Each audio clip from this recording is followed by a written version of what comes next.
The afternoon light filtered through the windows of the library at Hartwell House, casting golden patterns across the worn leather chairs where three figures sat in comfortable disarray. This room had always been their sanctuary, the one place where Marcus Devereux, Duke of Westmere, could shed the weight of his title, where Benjamin Whitmore could abandon the careful politeness expected of a gentleman's heir, and where Penelope Whitmore could speak her mind without censure. "Absolutely not," Penelope said, not even looking up from the book balanced on her knees. Her dark hair was coming loose from its pins, a sign she'd been reading for hours without regard for propriety. "I have plans for next month, Benjamin. Important ones. More important than helping your dear brother achieve glory?" Benjamin leaned forward in his chair, grinning with the kind of mischief that always preceded his most outrageous schemes. "Penelope, we lost last year. Lost to that insufferable couple from Bavaria who wouldn't stop gloating. I need revenge."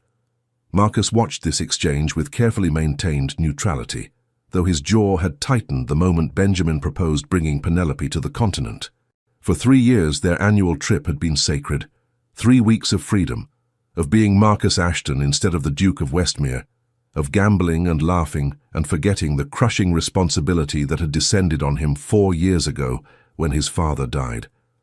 "Your brother has a point, Penelope," Marcus said, keeping his tone light despite the tension coiling in his chest.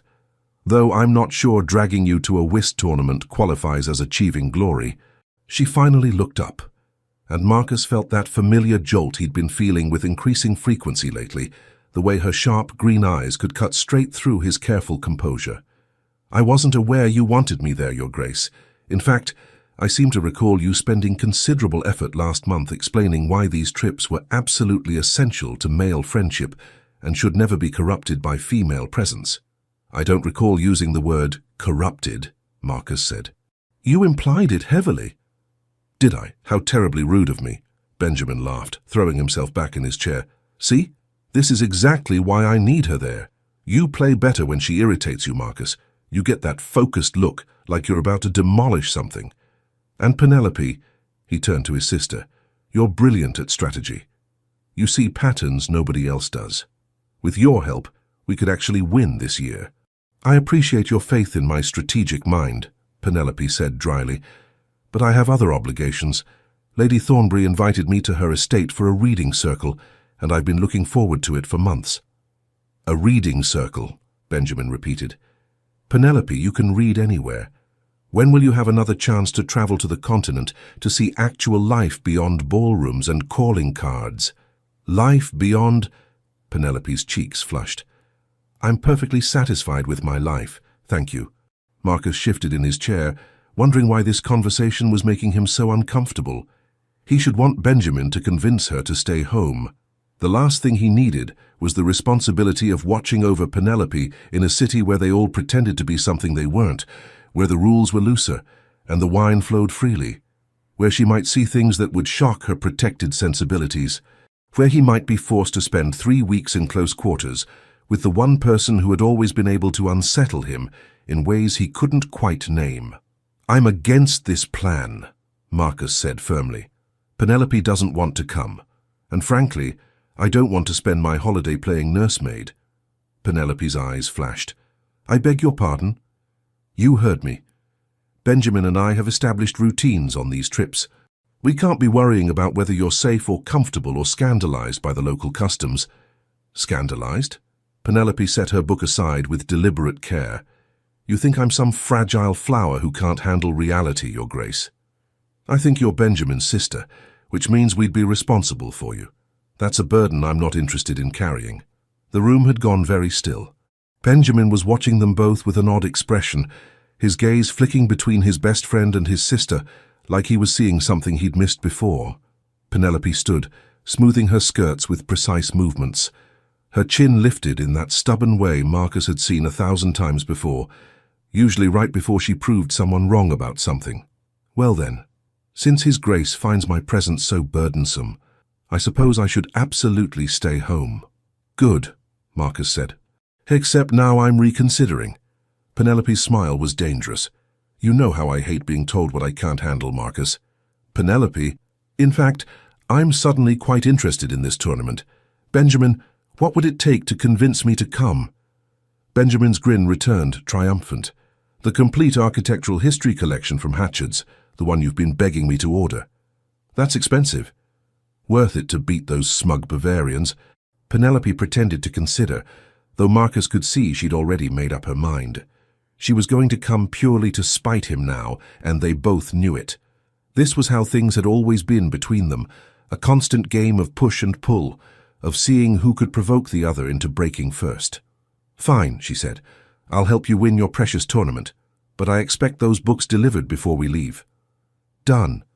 Benjamin stood, already moving toward the door. "I'll send the order today. We leave in 2 weeks. Better start packing, sister."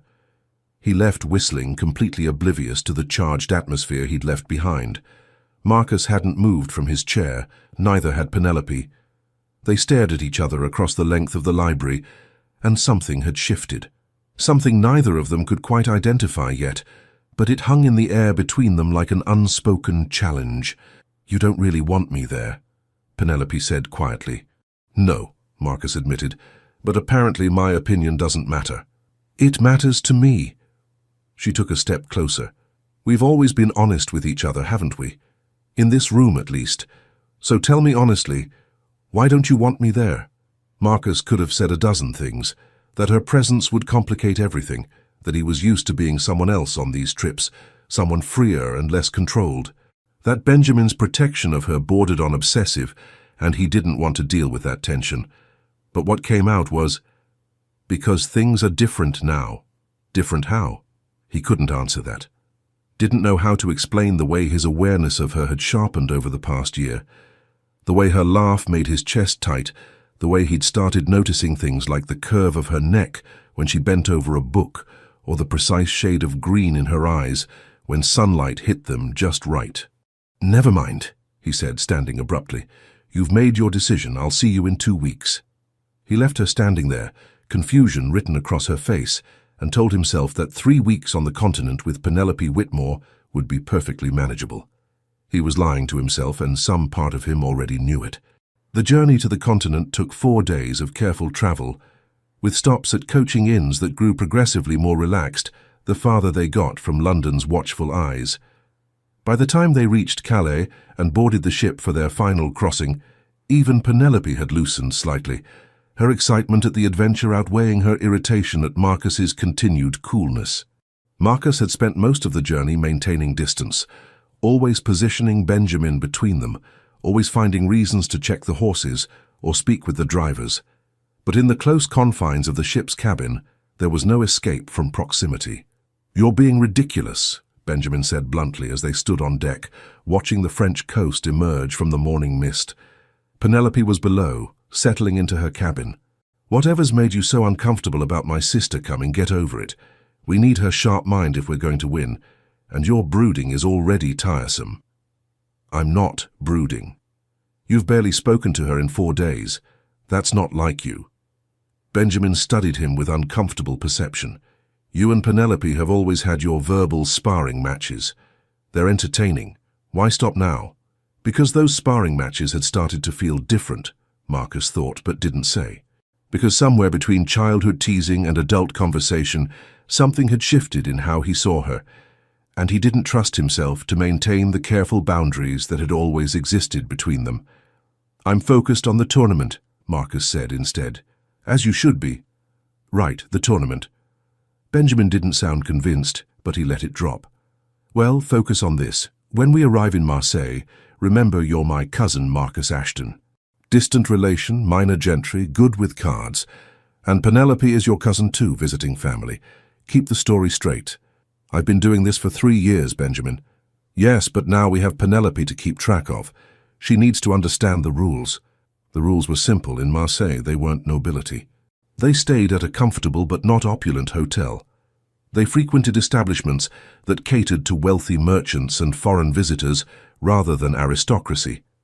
And they participated in the annual whist tournament that had become legendary among a certain set of travelers. The tournament was invitation only, hosted by a French count who enjoyed watching skilled players compete for increasingly substantial prizes. Last year, Marcus and Benjamin had made it to the finals before losing to a husband and wife team from Bavaria, the Richters, who played with an almost telepathic coordination that had been impossible to counter. This year would be different. At least, that's what Marcus told himself as Penelope emerged onto the deck, her face bright with wonder as she took in the approaching coastline. "Is it always this beautiful?" she asked, and her voice held such genuine delight that something in Marcus's chest cracked slightly. "Wait until you see the city," Benjamin said, throwing an arm around her shoulders. "It's nothing like London. Warmer, more colourful, more chaotic," Marcus finished. "It's loud and disorganized, and you'll need to stay close to us at all times."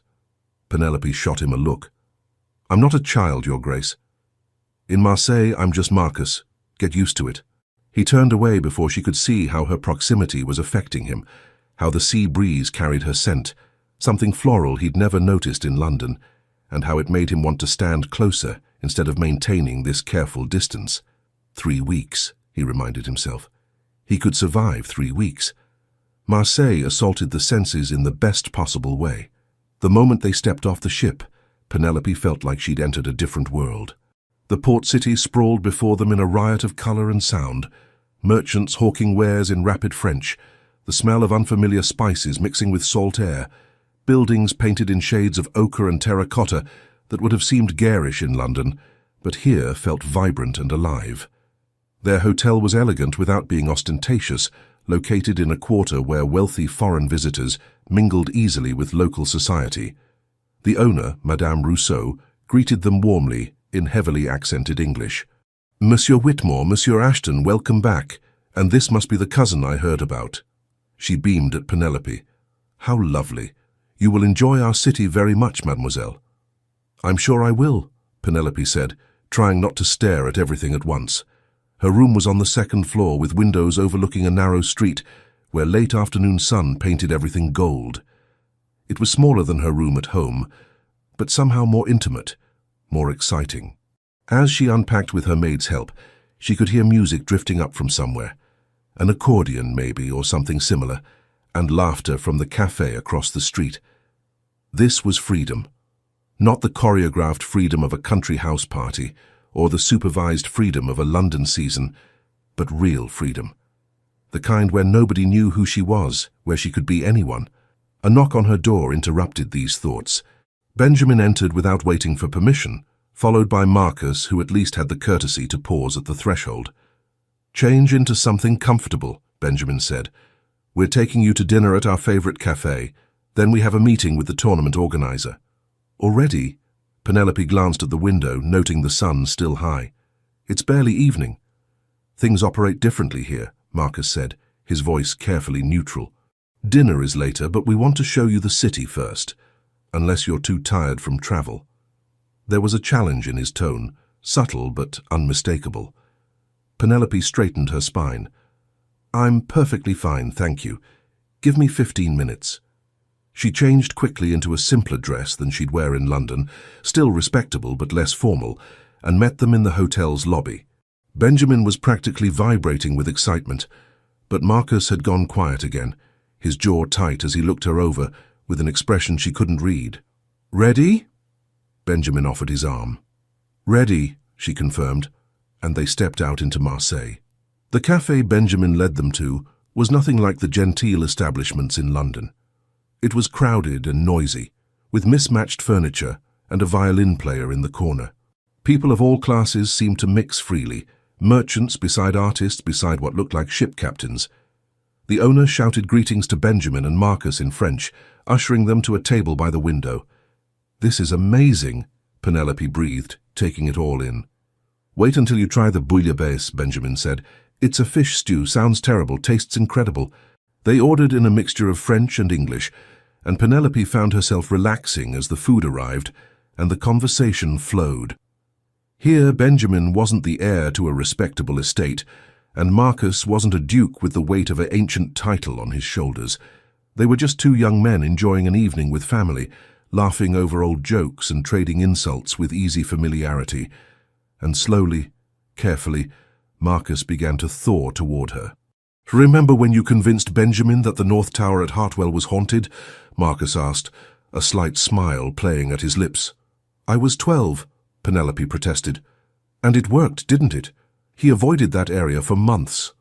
"You're merciless," Benjamin said without heat.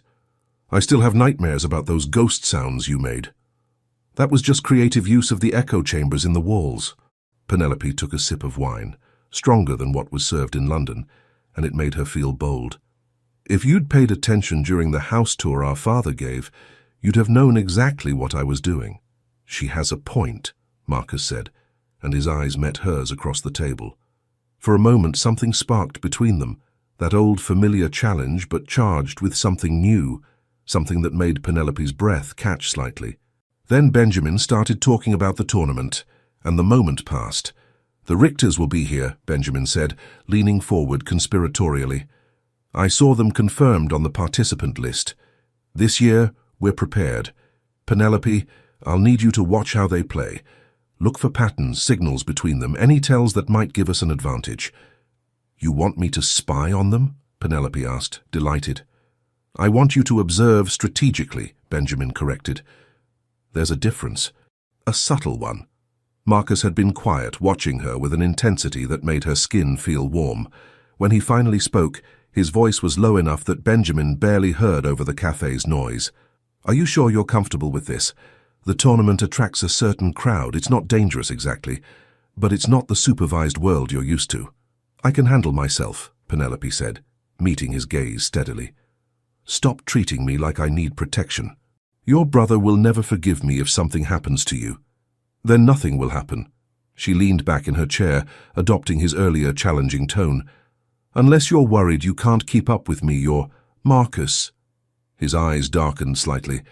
"Careful, Penelope, that sounded dangerously close to a challenge." "Did it? How terribly rude of me."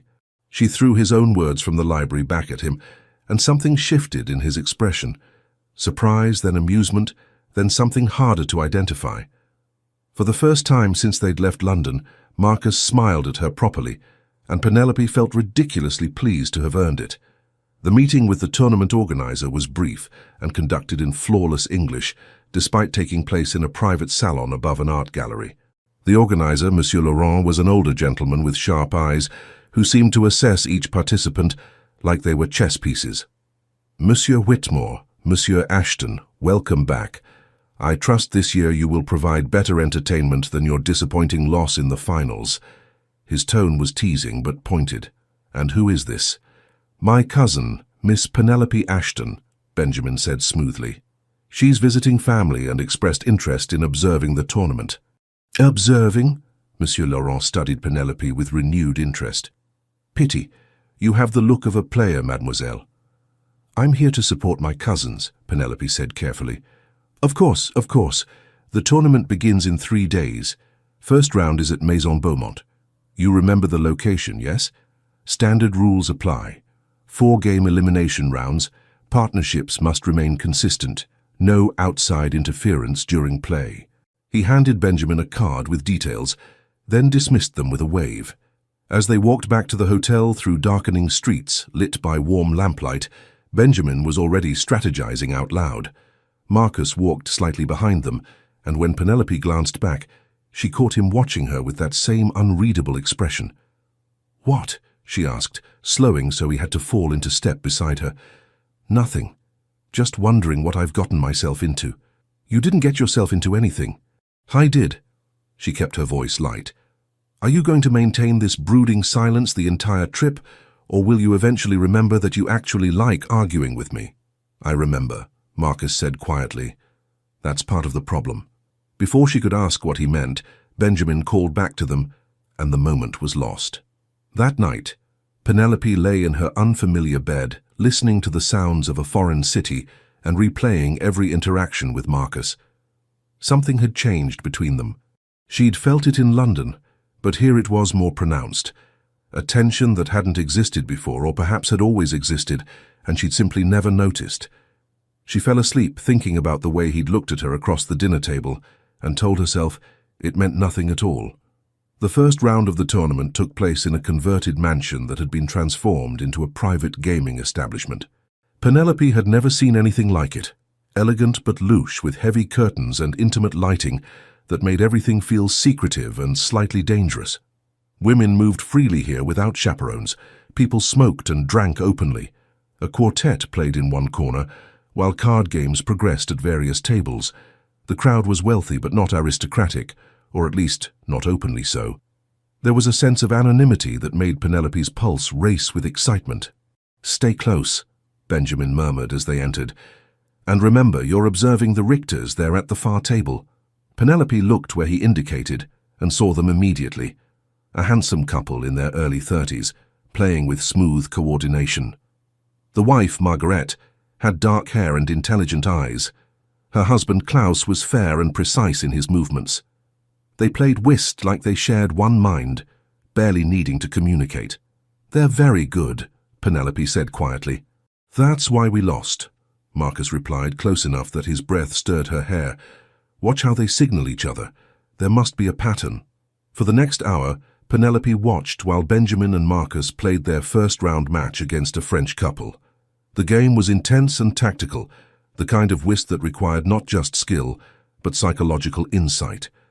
Benjamin and Marcus won handily, their own partnership honed by years of playing together. Between rounds, Penelope leaned over their table, pretending to examine their cards while whispering observations. The Richters use touch signals. She taps the table twice before playing a trump card. He adjusts his cufflinks when he wants her to lead. "Are you certain?" Marcus asked, his attention fully focused on her now. "Watch them, you'll see." She was right. Over the next 2 hours, as various matches progressed, Penelope identified at least 5 distinct signals between the Richters. She also noticed something else. They consistently underestimated their opponents in the first game of each match, perhaps deliberately, then adapted ruthlessly in subsequent games. "You need to surprise them early," Penelope said during a break. "Don't show your full strategy in Game 1. Let them think they figured you out, then change tactics completely for Game 2. "Ruthless," Benjamin said admiringly. "I knew bringing you was brilliant." Marcus was watching her with something that might have been respect, might have been something else entirely. "Where did you learn to read people like this?" "Years of watching you two try to hide things from me," Penelope said lightly. "You'd be surprised what you learn when everyone assumes you're not paying attention." The words hung between them, heavier than she'd intended. Marcus's gaze didn't waver from hers, and for a moment, the crowded room seemed to fade away. "We should return to the hotel," Benjamin said, oblivious to the tension. "Big match tomorrow. We're playing the Richters in the semi-finals if we both keep winning."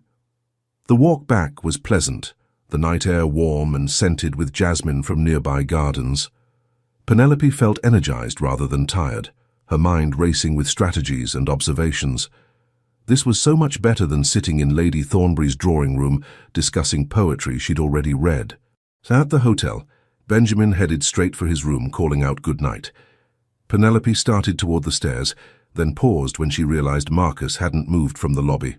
"Aren't you going up?" she asked. "In a moment. I need some air first."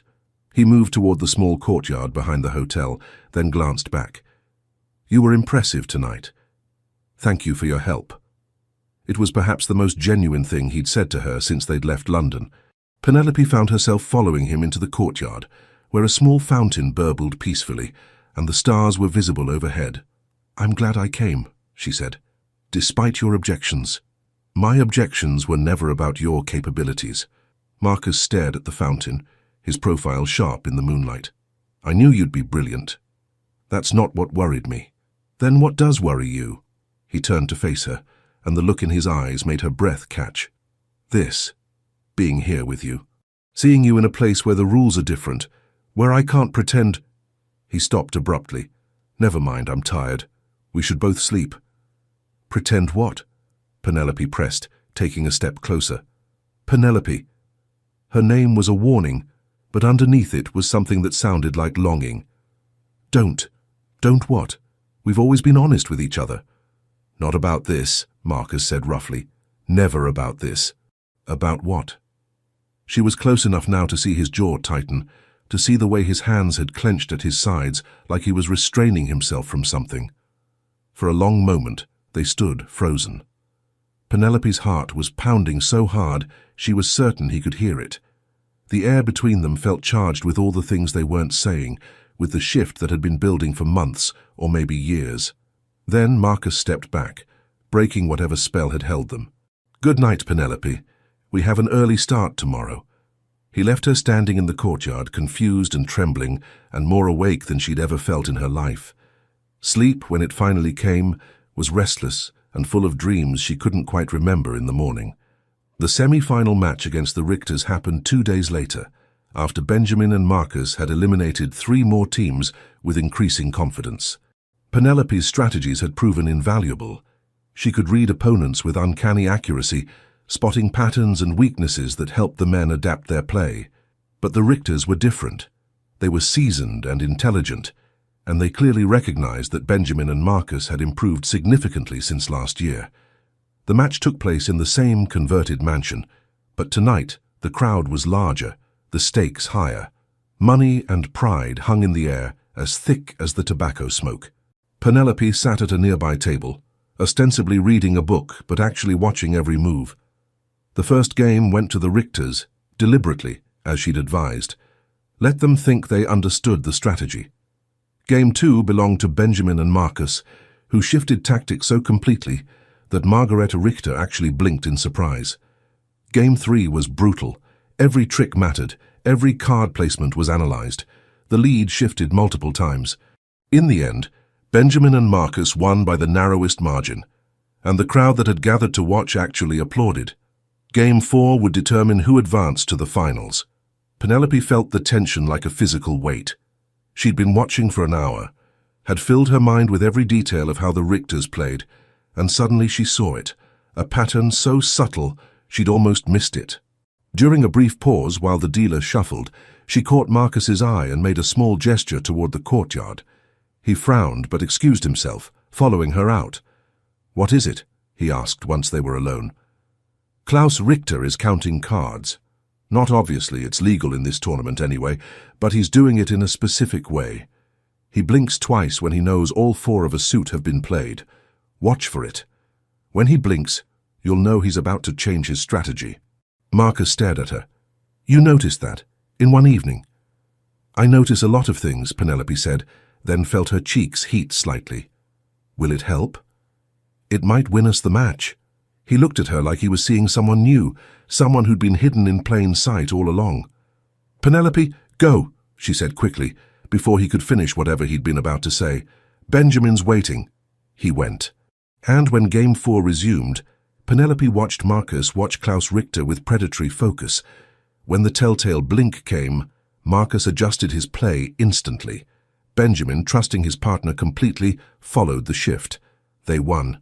Not easily, but definitively. The Richters were gracious in defeat, shaking hands and promising a rematch next year.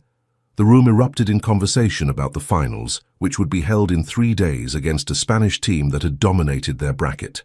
Benjamin was jubilant, already calculating strategies, but Marcus crossed directly to where Penelope sat, ignoring everyone else. "Thank you," he said quietly. "You did the playing. I just observed." "You did more than observe. You saw something nobody else did." He paused, something working in his expression. "You're extraordinary, you know that?" Penelope felt warmth spread through her chest, dangerous and thrilling. "I'm just applying the skills you and Benjamin always told me were wasted on needlework and drawing room conversation. We were fools for saying that." Marcus glanced around, then lowered his voice. "After the finals, there's usually a celebration. A private party at one of the establishments nearby. Benjamin and I always go. It's different. Less formal than this." "Are you warning me away or inviting me?" "Both," Marcus said honestly. "You shouldn't go. But if you're determined to see every part of this world, you should know about it." Before Penelope could respond, Benjamin appeared, throwing an arm around both of them. "Did you see that? We destroyed them. Penelope, you're a genius. Marcus, you played like a man possessed. 3 days until the finals. We need to celebrate." They celebrated at the cafe, then returned to the hotel. But as Penelope prepared for bed that night, she couldn't stop thinking about Marcus's words. A private party. Less formal. You shouldn't go. Which meant, of course, that she absolutely had to see what he meant. Finding the party wasn't difficult. On the second night after their victory over the Richters, Penelope waited until her maid had retired, then dressed in her simplest gown and slipped out of the hotel. She'd heard Benjamin and Marcus leaving an hour earlier, had noted the direction they'd gone. The establishment they'd entered was down a narrow street, marked only by a red lantern above the door. Music drifted out, livelier than anything played at proper gatherings, along with laughter and the clink of glasses. Penelope hesitated only a moment before slipping inside. The interior was dimly lit and crowded, very different from the converted mansion where the tournament took place. This was rougher, more honest in its pleasures. People danced close together in the center of the room. Card games happened at small tables. In the corners, couples were entangled with a familiarity that would have caused scandal in London. Penelope's eyes went wide, but not with shock exactly, more with fascination. This was the world Benjamin and Marcus inhabited when they left her behind. This was the freedom they'd been protecting her from. She spotted them across the room, and her heart stuttered. Marcus was leaning against a wall, a drink in one hand, talking to two women who were clearly interested in more than conversation.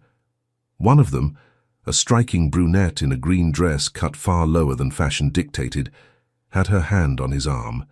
He was smiling at something she'd said, that charming smile he wore so rarely, and Penelope felt something sharp and hot pierce through her chest.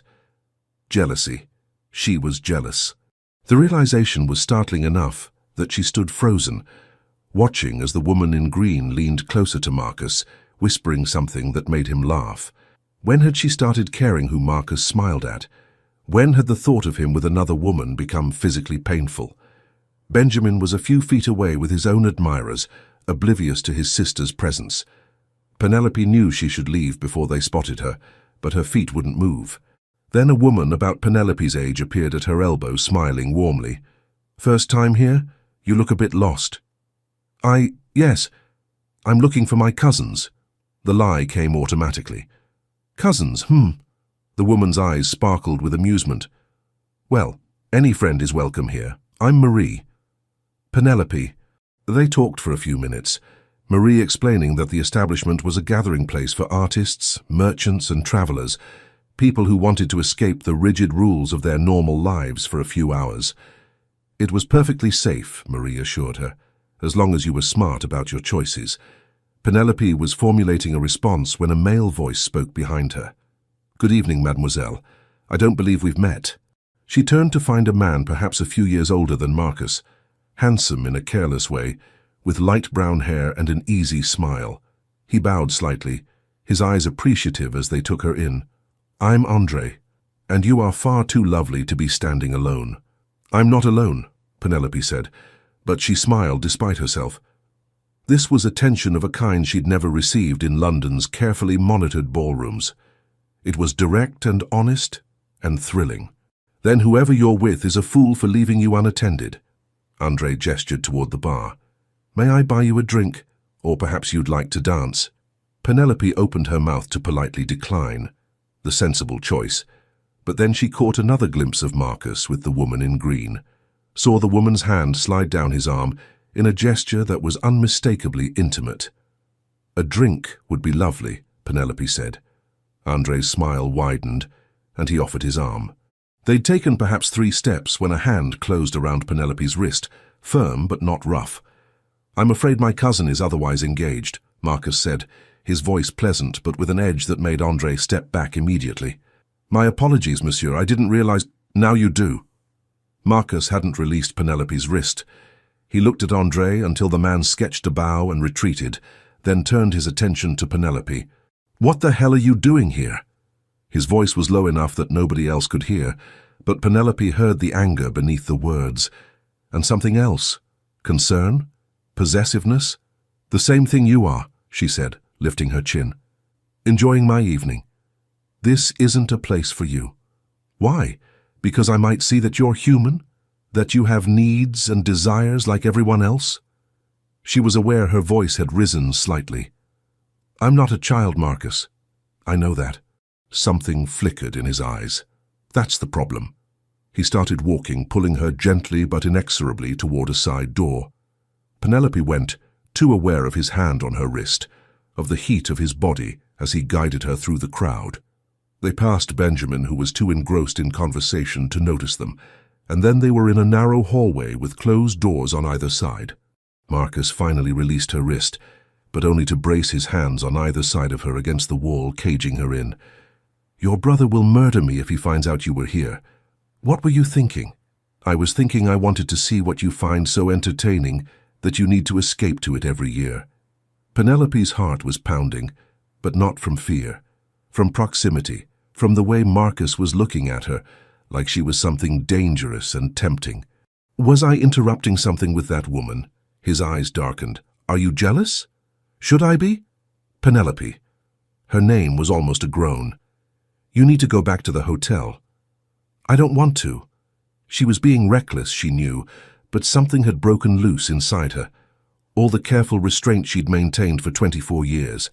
"Why do you get to be free here while I sit in my room reading? Why do you get to flirt and laugh and—" "Because you're you," Marcus cut her off. His voice was rough, strained. "Because if I let myself treat you the way I treat those women, I won't be able to stop." The words hung between them, heavy with meaning. Penelope's breath caught. "Who says I want you to stop?" Marcus went very still. His gaze dropped to her mouth, then back to her eyes. "You don't know what you're saying." "Don't I?" She was trembling now, but not from fear, from want, from a desire she was only beginning to understand. "You've been avoiding me since London, looking at me like I'm some kind of problem you need to solve. But I see how you look at me when you think I won't notice, Marcus, like you're hungry for something you won't let yourself have. You're Benjamin's sister. I'm aware. We're supposed to be friends. We are friends." She lifted her hand, placed it against his chest, felt his heart pounding as hard as hers. "Can't we be more?" For a long, taut moment, Marcus didn't move, didn't speak, just stared at her like she'd shattered something fundamental in his carefully ordered world. Then he kissed her.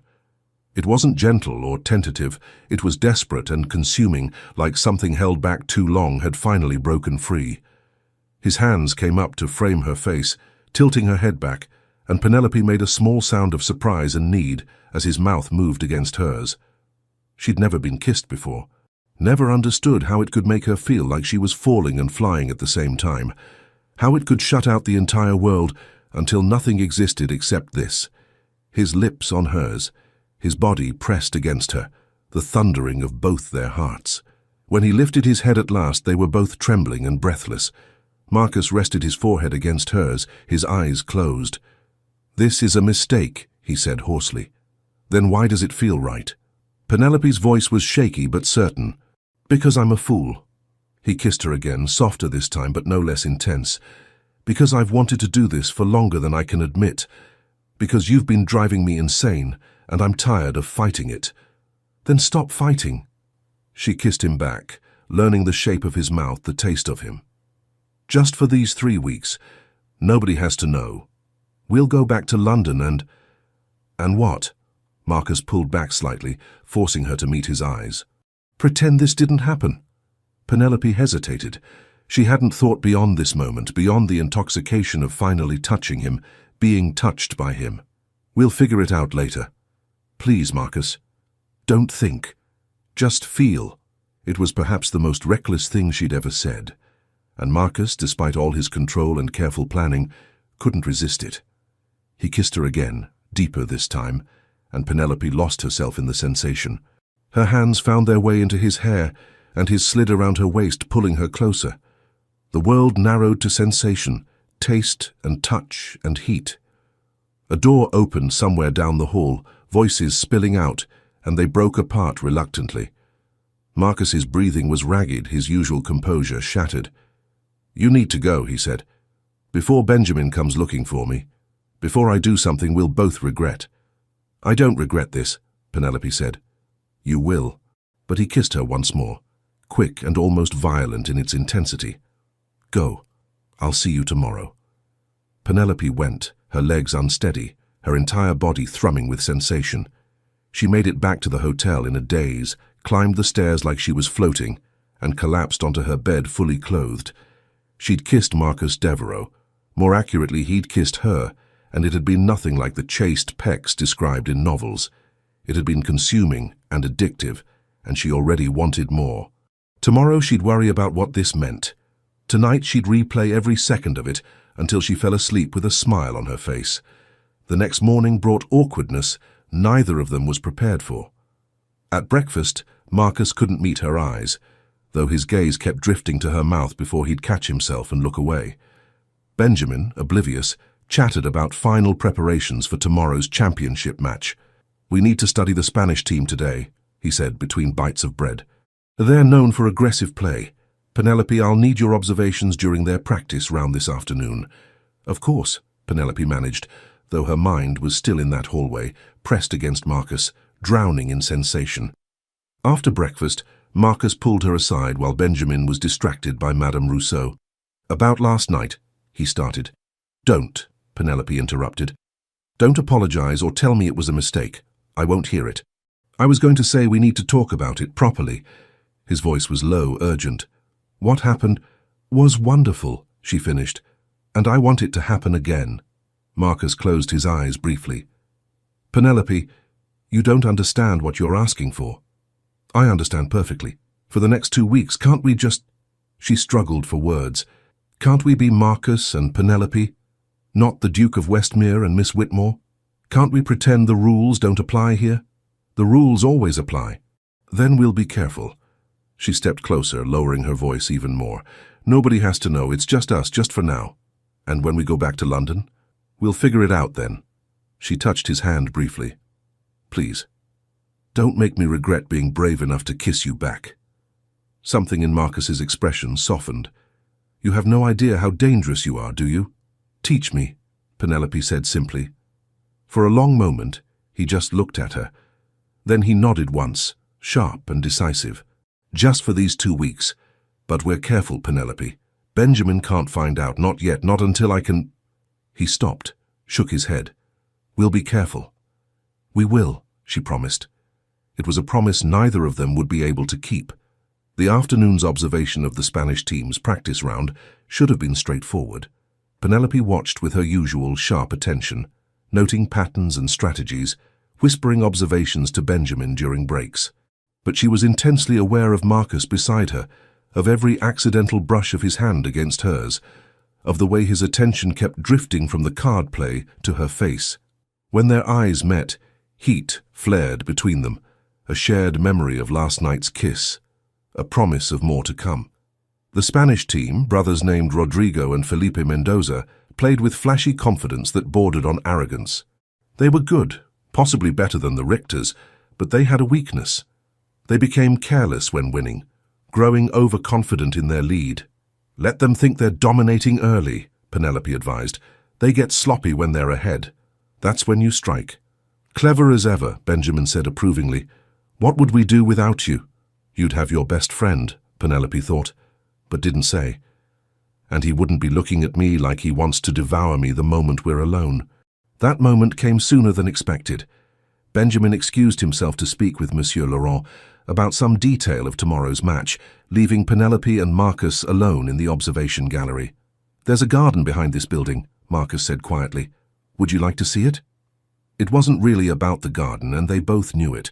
Penelope nodded, and they slipped out through a side door into a small courtyard garden, overgrown and private, with high walls covered in jasmine.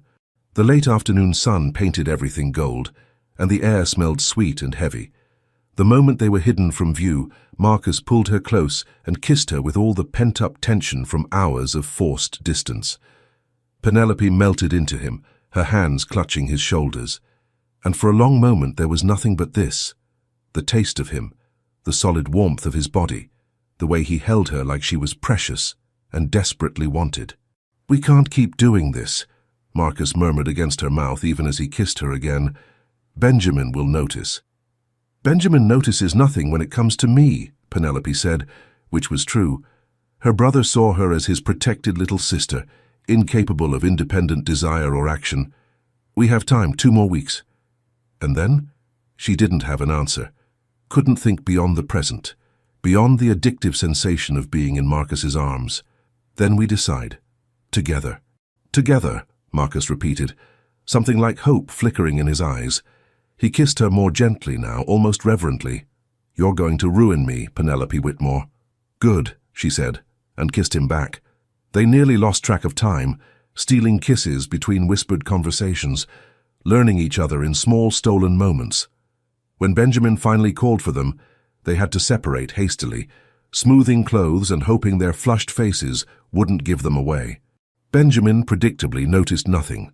That night, after Benjamin had gone to bed, Penelope slipped out to the courtyard fountain again. She'd waited an hour, hoping, and her patience was rewarded when Marcus appeared from the shadows. "This is dangerous," he said, even as he drew her close. "Everything good is dangerous." She tilted her face up for his kiss. "Are you complaining?" "Never." And he kissed her until her knees went weak, until she forgot why this was supposed to be temporary, until all she could think was mine. They established a pattern over the next days. Public propriety, private passion, careful distance during the day, stolen moments at night. Every kiss made it harder to imagine going back to what they'd been before, made the end of their time in Marseille feel more like an approaching catastrophe than a simple return home. But neither of them acknowledged that. Not yet. The tournament finals arrived before they were ready. The championship match was held in the grandest venue yet, a private mansion with crystal chandeliers and a crowd that included some of Marseille's wealthiest residents. Word had spread about the English cousins and their brilliant tactical play, and people had come to watch them face the dominating Spanish brothers. Penelope felt the weight of expectation as she took her observation seat. This wasn't just a game anymore. It was a culmination of everything they'd worked toward, everything she'd contributed. Benjamin and Marcus needed to win, not just for pride, but because losing would taint these perfect weeks they'd shared. The first game began with predictable aggression from the Mendoza brothers. They played fast and confident, clearly intending to overwhelm their opponents early. Benjamin and Marcus matched them carefully, never quite surrendering but never quite threatening either. Just as Penelope had advised, let them get comfortable. Game 1 went to the Spanish brothers by a narrow margin. They celebrated with flourish, clearly believing they'd identified their opponent's limits. That was their mistake. Game 2, Marcus and Benjamin shifted tactics completely. Where they'd been defensive, they became aggressive. Where they'd been cautious, they became bold. The Mendoza brothers were caught off balance, struggling to adapt, and the game went to the English team decisively. 1 game each. Everything would come down to the final 2 games. During the break, Penelope studied the Spanish brothers. They were conferring intensely, gesturing at their cards, clearly strategizing. But she noticed something else, tension between them. Small disagreements about whose fault the loss had been. "They're fracturing," she told Marcus and Benjamin quietly. "Brothers are either perfectly synchronized or they destroy each other. Push the pressure and they'll crack." "You're certain?" Benjamin asked. "Watch. Felipe, the younger one, keeps second-guessing Rodrigo's plays. He's the weak point." Game 3 was brutal.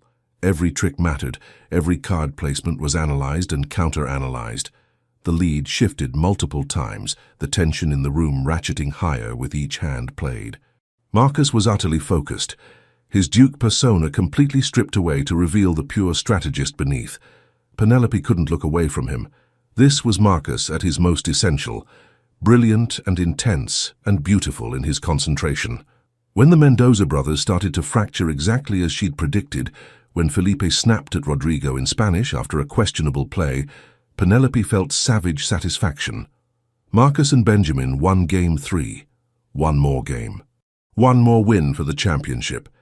The crowd had gone silent, recognizing they were witnessing something special. Monsieur Laurent watched with sharp interest, his earlier boredom replaced by genuine engagement. Game 4 began with palpable tension. The Mendoza brothers were desperate now, playing with the recklessness of men who knew they were losing control. And that recklessness was exactly what Benjamin and Marcus needed. They played with surgical precision, exploiting every mistake, pressing every advantage. The Spanish brothers grew increasingly frustrated, their unity completely shattered. By the time the final trick was played, the outcome was inevitable. Benjamin and Marcus won. The room erupted. People Penelope didn't know were shaking their hands, congratulating them, talking excitedly about the match. Monsieur Laurent presented the prize, a substantial amount of money and a trophy that was more symbolic than practical, and gave a short speech about the quality of play he'd witnessed. Through it all, Penelope felt warmth spreading through her chest. They'd done it. She'd helped them do it. When Marcus finally broke free from the crowd and found her, his eyes were alight with triumph and something deeper. "We couldn't have done this without you." "You would have figured it out," Penelope said, but she was smiling. "No." He glanced around, then lowered his voice. "You're brilliant, Penelope, absolutely brilliant. And He stopped, seemed to reconsider. "We should celebrate. There's a party tonight at the usual place." "The place Benjamin thinks I don't know about?" Penelope asked wryly. "That one. Will you come?" It wasn't really a question. They both knew she would. The party was in full swing by the time Penelope arrived, having waited an appropriate interval after Benjamin and Marcus had left the hotel. She'd worn a different dress tonight, still simple, but with a lower neckline than she'd normally dare, knowing Marcus would notice. He did. The moment she entered the establishment, his eyes found her across the crowded room and darkened with clear appreciation. He was talking to a group of men, probably discussing the match, but his attention was entirely on her now. Penelope made her way through the crowd, accepting congratulations from people she'd seen at the tournament, until she found Marie again. "You came back," Marie said warmly. "And your cousins won. How exciting." "It was," Penelope agreed, trying to ignore how intensely aware she was of Marcus watching her.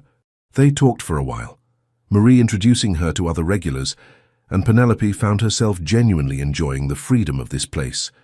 Here, she wasn't Miss Whitmore of London society, bound by 1,000 unspoken rules. She was just Penelope, and people talked to her like she had a mind worth engaging. But all the while she felt Marcus's attention like a physical touch. When Benjamin got pulled into a drinking game with some of the other tournament participants, and Marie excused herself to speak with friends, Penelope found herself alone for the first time all evening.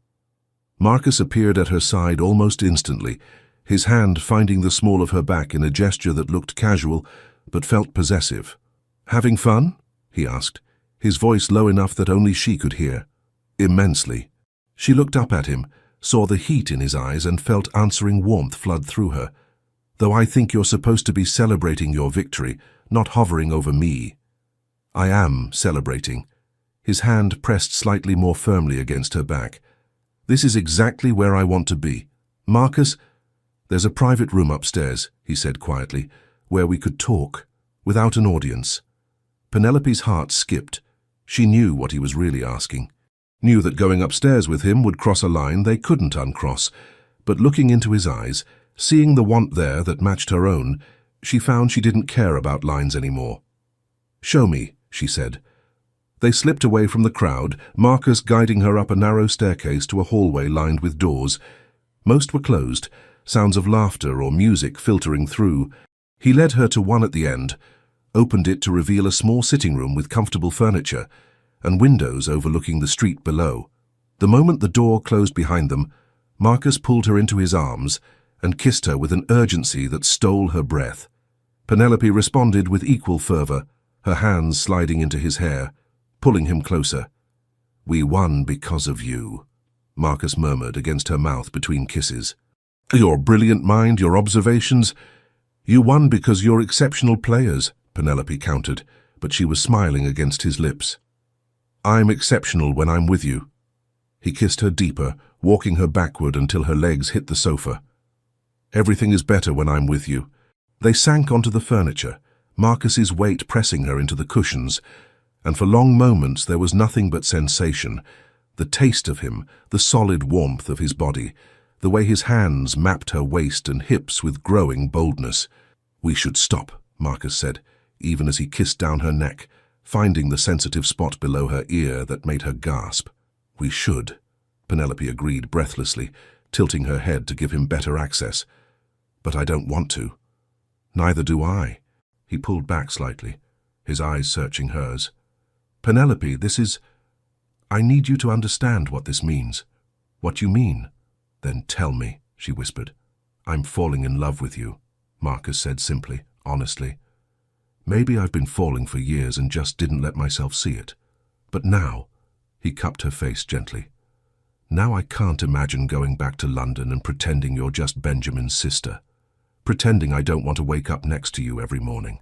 Penelope's heart felt too large for her chest. Marcus, you don't have to say anything, he interrupted. I know this is complicated. I know we said it was just for these weeks, but I needed you to know the truth. The truth, Penelope said slowly, is that I'm falling in love with you too. That I don't want this to end in 10 days when we go home. The smile that broke across Marcus's face was incandescent. Then we'll figure it out. Whatever Benjamin's reaction, whatever society thinks, we'll figure it out together. Together, Penelope agreed and kissed him again. They stayed in that room for an hour, talking between kisses, planning a future that felt both impossible and inevitable. When they finally returned downstairs, carefully separated and composed, Benjamin was too drunk on victory and wine to notice anything amiss. But as Penelope caught Marcus's eye across the room later that night, saw the promise in his gaze, she felt certain that everything would work out. She was wrong. The confrontation came 3 days before they were scheduled to leave Marseille. Penelope had become friendly with Marie over the past week, and the two women sometimes met for coffee at a cafe near the hotel. It was a casual friendship, the kind that would probably not survive their return to London, but felt genuine while it lasted. On this particular afternoon, they sat at an outdoor table while Marie told an amusing story about a painter she'd been seeing. The conversation turned, as it often did, to Penelope's cousins. Your cousin Marcus is very attractive, Marie said with a knowing smile. Half the women here have tried to catch his attention, but he only has eyes for you. Penelope felt her cheeks heat. We're family. He's just protective. That's not protection I see in his eyes, chérie. That's desire. Marie laughed at Penelope's expression. Don't look so scandalized. Here, we're more honest about such things. If you want him, take him. Life is too short for pretending. It's not that simple, Penelope struggled to explain. In London, there are rules, expectations. Then be grateful we're not in London. Marie leaned forward conspiratorially. Between you and me, half the cousins who come here aren't actually related. It's just a convenient fiction. Something in Penelope's expression must have given her away, because Marie's eyes widened with delight. He's not really your cousin, is he? Marie, don't worry, your secret is safe with me. But really, Penelope, if he's not actually family, what's stopping you? What was stopping her? The same things that had always stopped her. Fear of scandal, Benjamin's reaction, the weight of propriety. But in this moment, with the Marseille sun warm on her face and freedom singing in her veins, those things felt less important. Nothing's stopping me, Penelope said, the words coming out before she'd fully thought them through. We're just enjoying ourselves, having fun for once in our lives. Fun is good, Marie approved, as long as you're careful about consequences. There won't be consequences. Penelope heard herself saying the words, knowing even as she spoke them that they weren't quite true. Marcus doesn't really mean anything serious. It's just a holiday romance, something to remember when we go back to our real lives. The lie tasted bitter on her tongue, but she couldn't seem to stop herself from elaborating. He's charming and handsome, and here I can pretend to be someone who has adventures instead of someone who sits in drawing rooms discussing needlework. But it's not real. When we go home, everything goes back to normal. If you say so, Marie said, though she sounded skeptical. But I've seen how he looks at you, Penelope. That's not a man who's just having fun. Penelope laughed, trying to make light of it. Then perhaps he's a better actor than I thought. What she didn't see was Marcus standing just inside the cafe doorway, close enough to hear every word. He'd come looking for her, had been about to call out to her when he'd heard his name and paused. Now he stood frozen, each word landing like a physical blow. Marcus doesn't really mean anything serious. It's just a holiday romance. When we go home, everything goes back to normal. He turned and walked away before Penelope could spot him, his chest tight with something that felt like grief. Penelope knew something was wrong the moment she returned to the hotel. Marcus was in the lobby, his expression carefully blank in a way that made her stomach drop. Marcus, is everything all right? Fine. His voice was clipped, formal, Benjamin is looking for you. Something about dinner arrangements. I'll find him in a moment. She stepped closer, lowering her voice. What's wrong? You look... I said everything's fine, Miss Whitmore. The use of her formal name felt like a slap. If you'll excuse me, I have matters to attend to. He walked away before she could respond, leaving her staring after him in confusion. The rest of the day was a nightmare of Marcus's cold politeness and Penelope's growing dread. He avoided being alone with her, kept conversations brief and impersonal, and when their eyes met across the dinner table that evening, his expression was shuttered completely. Benjamin noticed nothing, too busy celebrating their final days in Marseille and making plans for next year's tournament. That night, Penelope waited in the courtyard fountain for an hour, but Marcus never came. She returned to her room feeling sick with worry, certain something terrible had happened, but unable to understand what. The next morning, she cornered him in the hotel's breakfast room before Benjamin came down. "Talk to me," she demanded quietly. "Please, what did I do?" Marcus's jaw tightened. "Nothing. You were perfectly honest." "Honest about what?" "Marcus, I don't understand." "I heard you," he said flatly. "Yesterday at the cafe with your friend, I heard exactly what you think of this, of us." Penelope's blood went cold as understanding crashed over her. "Oh, Marcus, no, that's not... I was lying to protect us. I couldn't tell Marie the truth about what we are, so you told her I meant nothing." His eyes were hard. "That this was just fun, a holiday romance you'll forget when we go home." "I didn't mean it." Penelope reached for his hand, but he stepped back. "Marcus, please, you know how I feel. I told you. You told me what I wanted to hear." His voice was quiet, deadly. "Just like you told your friend what she wanted to hear. How am I supposed to know which version is true?" "The version I told you is true." Desperation clawed at her throat. "Marcus, I love you. That's real. Everything else was just protecting yourself," Marcus finished. "I understand. You wanted the fun of a secret romance without the risk of real consequences. And when we get back to London, when I'm just the Duke of Westmere again and you're Benjamin's untouchable sister, we'll go back to how things were. Just like you said." "That's not what I want." Tears were threatening now. "You're twisting my words. I'm repeating them." He looked at her with something like pity. "Maybe you're right, Penelope. Maybe this is all it should be. A few stolen weeks that don't mean anything once we cross back into England. It would certainly be simpler." "I don't want simple. I want you. Do you?" The question hung between them. "Or do you want the idea of me? The forbidden romance, the secret kisses, the fantasy of someone who isn't bound by all those rules you claim to hate, but never actually break." Each word cut deeper than the last. "That's not fair." "Life isn't fair." Marcus stepped back, putting more distance between them. "We leave in 2 days. Let's just finish this trip with some dignity and tact, shall we? Benjamin deserves that much." He left her standing there, and Penelope felt like her heart was breaking in her chest. The last 2 days in Marseille passed in a fog of misery. Marcus maintained polite distance, treating Penelope with the same courteous formality he'd use with any stranger. Benjamin finally noticed something was wrong, asking both of them repeatedly if they'd had some kind of argument, but neither would explain. The journey back to London was torture.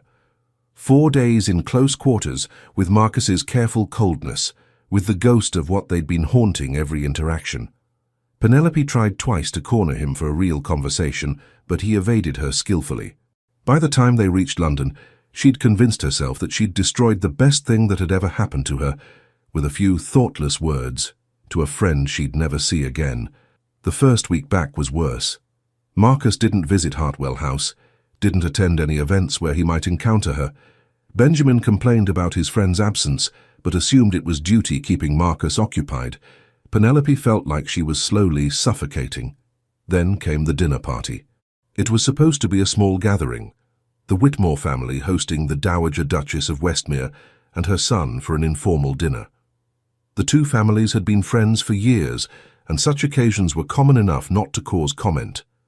Penelope dressed carefully, hoping for a chance to speak with Marcus privately. She needed to make him understand that her words to Marie had been meaningless, that what they'd shared was real and precious and worth fighting for. Marcus arrived with his mother, impeccably dressed and perfectly composed. He greeted Penelope with a bow and a polite Miss Whitmore, like she was a distant acquaintance rather than someone who'd kissed him breathless under the Marseille stars. Dinner was agony. Penelope sat across from Marcus, watching him charm her parents with easy conversation, and wondered how he could be so calm when she felt like she was dying inside. After dinner, while their parents retired to the drawing room for cards, Benjamin pulled Marcus aside to show him something in the study. Penelope, desperate, followed them.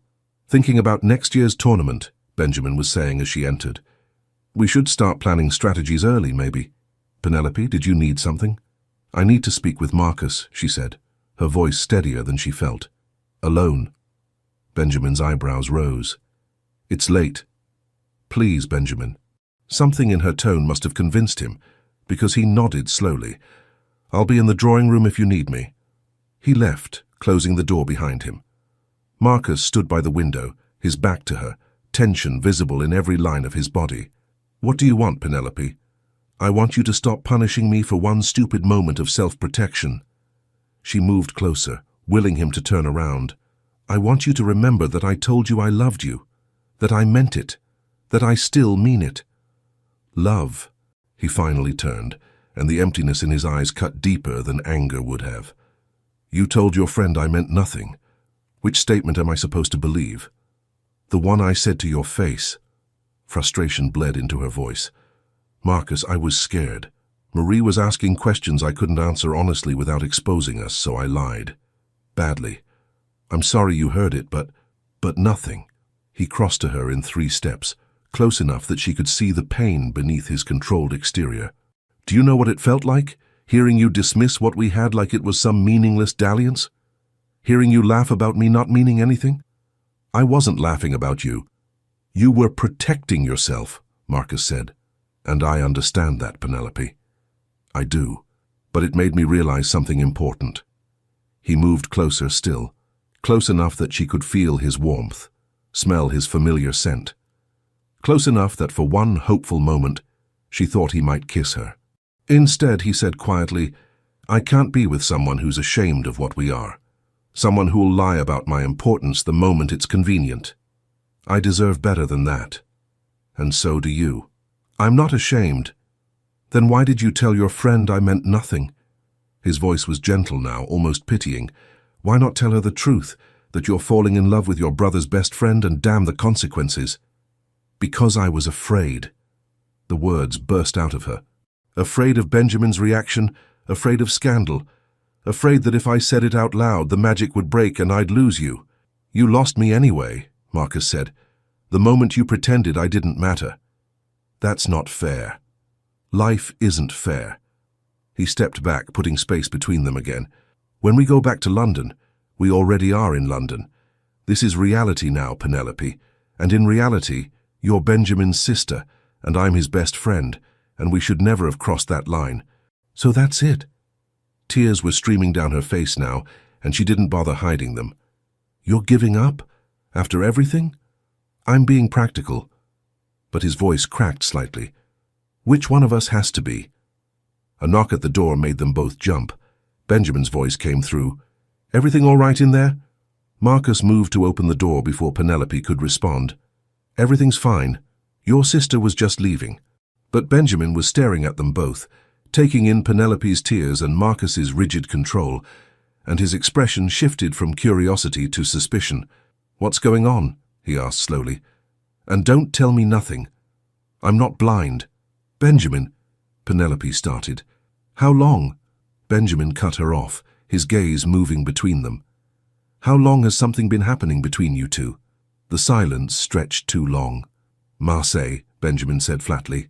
That's why you both have been acting strange since we got back. Something happened in Marseille. Nothing happened, Marcus said, but his voice lacked conviction. Don't lie to me. Benjamin's face had gone pale with anger. You're my best friend, Marcus, and Penelope... He looked at his sister. Did you...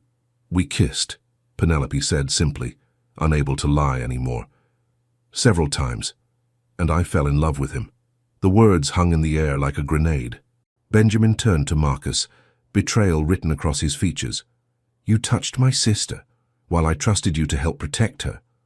"It wasn't like that," Marcus said. "Then what was it like?" Benjamin's voice rose. "Explain to me how you kissing my sister, multiple times apparently, isn't exactly what it sounds like. Explain how this isn't a complete betrayal of our friendship." "I love her," Marcus said simply. The words fell into the room like stones. "I love her, Benjamin. Not like a friend's sister. Like I want to marry her, like I want to spend the rest of my life making her happy." The confession seemed to shock everyone, Penelope most of all. He'd said he was falling in love with her, but he'd never said the rest, never laid it out so starkly. "Marry her," Benjamin repeated slowly. "You want to marry her?" "Yes." "And you?" Benjamin turned to Penelope. "Is that what you want?" Penelope looked at Marcus, saw the raw honesty in his eyes, the way he was finally fighting for them. "Yes," she whispered. "That's what I want." Benjamin sank into a chair, looking between them like he was seeing strangers. I need time to think, to process this." He looked at Marcus. "Leave, please. Just go." Marcus hesitated, his eyes finding Penelope's. She tried to convey everything she felt in that look, hope and fear and love and desperation. Then he left, and Penelope was alone with her brother's anger. Benjamin didn't speak to her for 2 days. He avoided her in the house, took his meals in his study, and refused to discuss what had happened. Their parents, sensing something wrong, tried to mediate, but Benjamin wouldn't explain and Penelope couldn't. On the 3rd day, Marcus appeared at Hartwell House and asked to speak with Benjamin privately. Penelope waited in the library, pacing and terrified, while the 2 men talked in Benjamin's study for over an hour. She heard raised voices at one point, then long stretches of quiet that were somehow worse. Finally, Benjamin emerged, his expression unreadable. He walked past her without a word, then paused at the door. "He's waiting for you in the garden," Benjamin said quietly. "And Penelope, I'm still furious with both of you, but—" He stopped, struggled for words. "I've known Marcus my entire life. He's honorable. If he says he loves you, he means it, and if you love him—" Another pause. "Then I suppose I'll have to learn to live with it." It wasn't forgiveness, but it was permission, and that was enough. Penelope ran to the garden.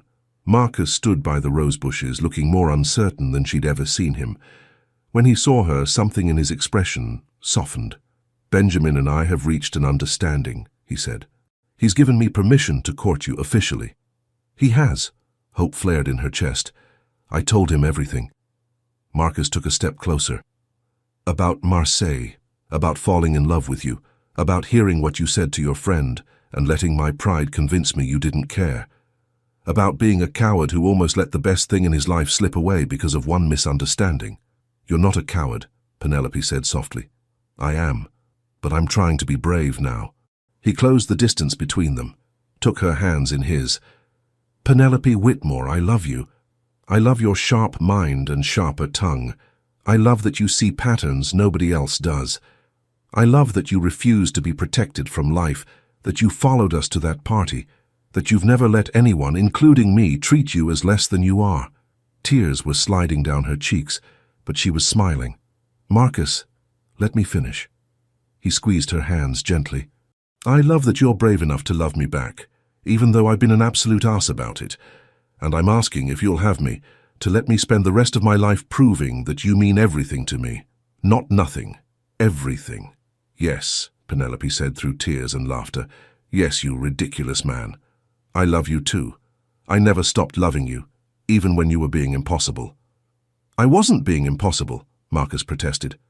"I was being impossible," she repeated firmly. "But I love you anyway." He kissed her then, right there in the garden where anyone could see, and it felt like coming home.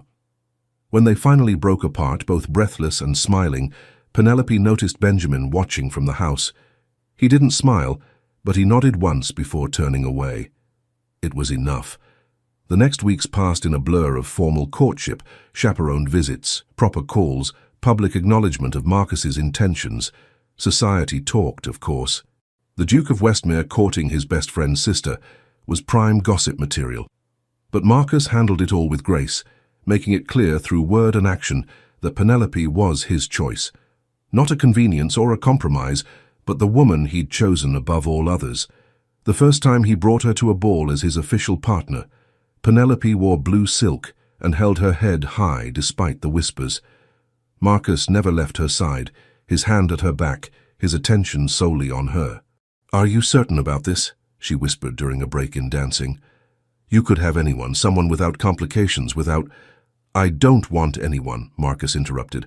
"I want you, complications and all." He smiled at her, that smile she'd fought so hard to earn. "Though I should warn you, I'm planning to propose properly soon, with your father's permission and everything." "Is that so?" Penelope's heart soared.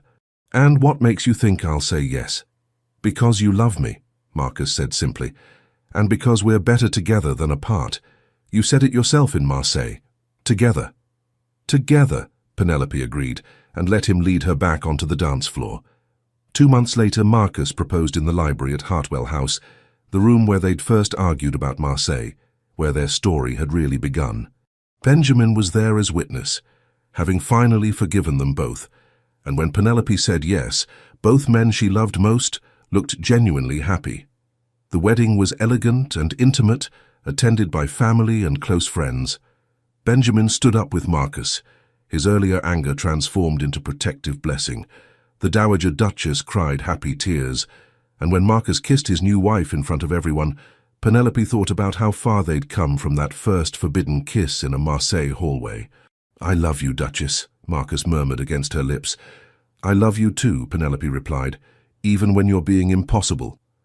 "Especially then," he corrected, and kissed her again. 6 months into their marriage, Marcus surprised Penelope with an announcement at breakfast. "I've made arrangements," he said casually, though his eyes were dancing with mischief. "We're going to Marseille for 3 weeks."